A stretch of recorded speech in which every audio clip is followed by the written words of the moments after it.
So first step, if we want to solve something like this, 13.6x minus 21y equals 112.6, 10.9x plus 3.8y equals 109.4.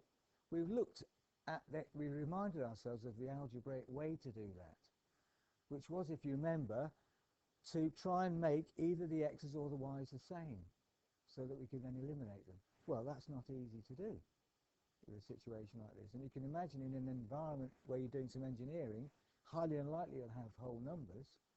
So when we look at it algebraically, it's usually designed so it's quite easy to solve. But in the real world, that's not how things work.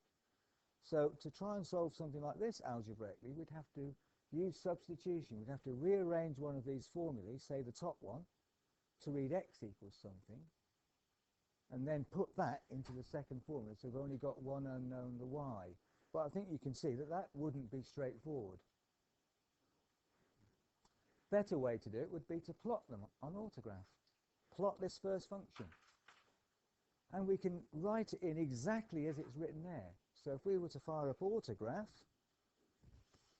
we could type that top equation in directly using x and y. We'll be able to plot that function. So the only thing to be aware of is that, of course, if the variables are not x and y, then we'd have to assign one x and one the value y, because autograph only recognises x and y. So if that was 13.6a minus 21b, I'd let x equal a and y equal b, so I could plot it on autograph. So 13.6x minus 21y equals 112.6. Okay, and we get the graph. Now, of course, you're familiar with autograph. If it's not there, we need to zoom out. So zoom out, and eventually we should see the line, and there it is.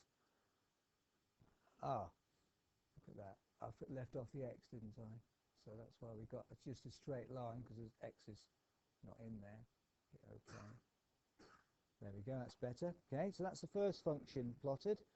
Now what we're going to do, plot the second one, and we're just looking for where they cross.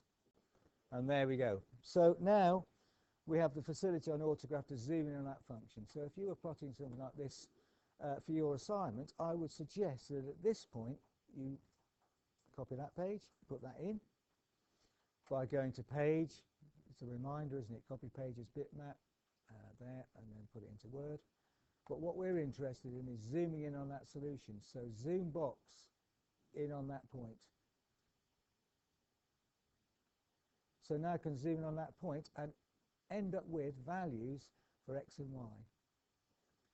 Do you remember when we were talking about this, the advantages and disadvantages of using software? That's highlighted here. We can't get an exact value for x and y.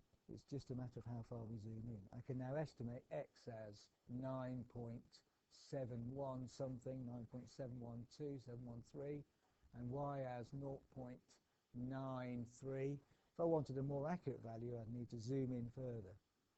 The algebraic solution gives me an exact answer, but this is, if all you're interested in is a rough value, then you can use this. Okay? So now I'd print that out, put it in, and estimate what the values are. So I can now look at this and go, right, x equals whatever that is, and y equals whatever that is. So you can use the software to solve simultaneous equations.